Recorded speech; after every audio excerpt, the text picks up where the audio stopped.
What's tea, bestie? How you doing? How your edges? How your kids? How that man? Girl, you know we don't give a damn how that man doing. Bestie, I'm sick. I'm under the weather. But I had to come and talk to you, girl, because my edges are agitated. I just finished watching that goddamn documentary, the Reality Check America's Next Top Model documentary. It's a 3-part series on Netflix. Bitch, when I tell you I am agitated, I have notes. First and foremost, the way that Tyra dodged accountability and made everything be everybody else's fault except for her own, it truly pissed me the full fuck off. It really did, because, girl, what are you talking about? How do you make a documentary like this, or you're a part of a documentary like this, that's essentially like an expose, and then you have the nerve to try to soft launch Cycle 25?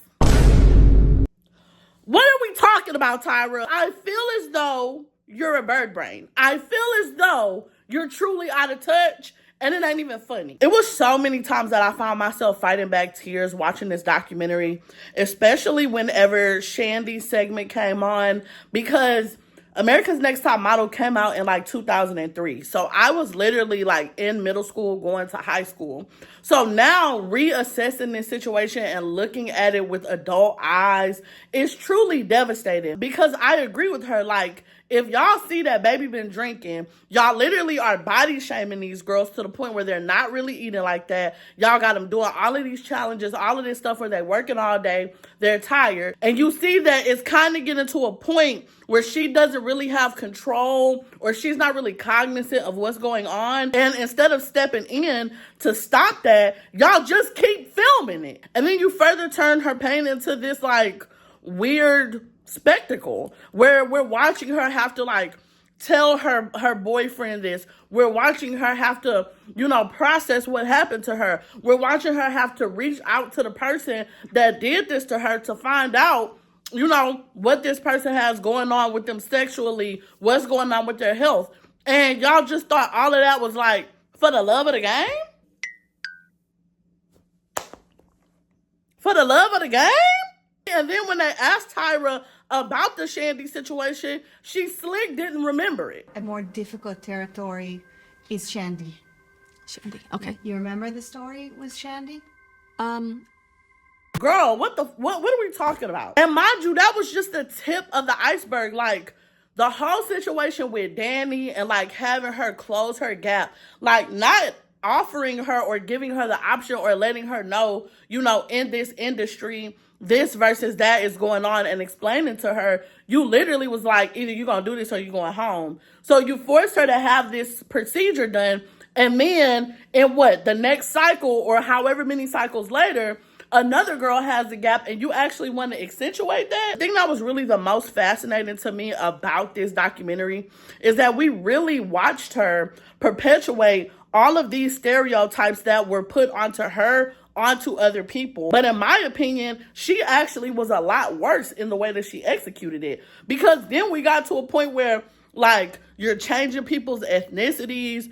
Like, if a girl is overweight, now all of a sudden, when it comes to, like, the photography challenge, she's an elephant. She's the sin gluttony. Like, it's giving humiliation ritual, sister. I'm looking at America's Next Top Model completely different now. Like, contestants quite literally developed eating disorders because of the way that y'all were body shaming them, the way that y'all were ostracizing them. And, like, seeing Tyra pass this accountability on and, oh, well, this is what y'all wanted to see. We were doing this because y'all wanted to. No, baby, don't put this on us. This was all you. This was all you. You had found something that worked. And what we see from this documentary is that you were doing whatever, and you were willing to do whatever it took to continue to advance your career. You didn't care who you had to step on. You didn't care who you had to destroy. You didn't care what relationships you had to forsake. Like, you quite literally sold out your own people. Miss J, Nigel, J Manuel, after he told you that he wanted to leave. He told you that he wanted to leave, and you told him that y'all was going to always be cool. He came to you with the conversation, and you just ousted him. You just chose to, like, not talk to him, but you knew that you needed him for the show. You knew that you needed him for the numbers. So you forced him to stay out of this obligation, out of this loyalty to you. And then when it wasn't convenient for you anymore, you just threw all of them away. And if these people were really family, like you say they were family, why haven't you talked to them in all this time? Why is it that Miss J has quite literally had a stroke, cannot walk, and you haven't even been there to see him? You haven't been there to do anything, to speak a word, to send a flower. You haven't done nothing.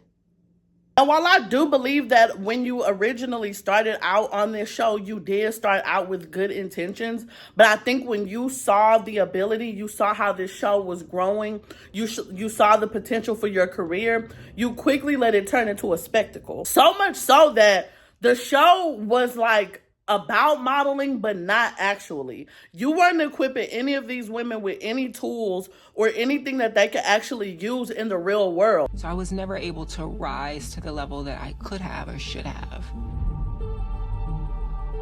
What angers me the most is the conversation that Tyra had with me years later.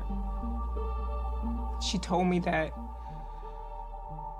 she's like, I knew that there were certain doors that you couldn't even get into because you did top model, and I did nothing about it.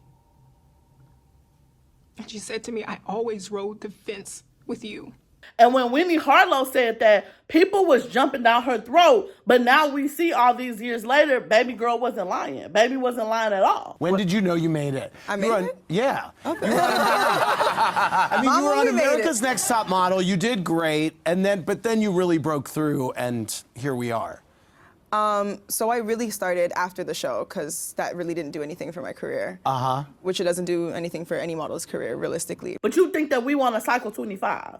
You want to soft launch another cycle. We don't want to see that shit. Like, it just blows my edges all the way to the back. Like, your own castmates literally confirmed that production would purposely not use people's best shots for the sake of the storyline. So at this point, it wasn't even about people having a fair opportunity. It was about the spectacle. On top of the fact that, yet again, you're not even equipping these women with what they need, the actual tools to be in this industry and actually have some type of career. Girl, like, what are we talking about? What are we talking about? And then the thing that really chapped my edges is finding out about the whole little fiasco that went down between her and that girl that she was yelling at. The whole, we were rooting for you, we were all rooting for you. To find out that there was more that even went on with that conversation, to the point where the next day at production, y'all had lawyers there. That means that you was talking real slick. And what I feel like what was really happening, no matter how much Tyra likes to try to make us think that she's a good person and she's coming from a good place in her heart, I think what really happened in that moment, what we really saw, and some of the stuff that we didn't see, is that Tyra clearly has a big ego and a God complex. So when Shorty was leaving, she was leaving with grace. She was leaving with her head held high, and that made Tyra feel some kind of way. Tyra wanted her to be destroyed. Tyra wanted her to be like groveling almost, is what it gave. And it's like, no, bitch, I'm not doing that. I'm not doing that. You know what I'm saying? And it don't matter how much you hoot and holler and yell and do all of these things, you not finna knock me off my square. That's just the bottom line. Like, Tyra really played in them girls' faces and thinks she finna play in our faces again with this Cycle 25 shit. Like, I'm so agitated. I am so agitated, and my throat is absolutely on fire. So I'm gonna go ahead and wrap this video up. But obviously, besties, I need to know, like, are you outraged? Are you upset? Have you even watched the documentary on Netflix yet? Let me know in the comments. And until next time, love you. Bye.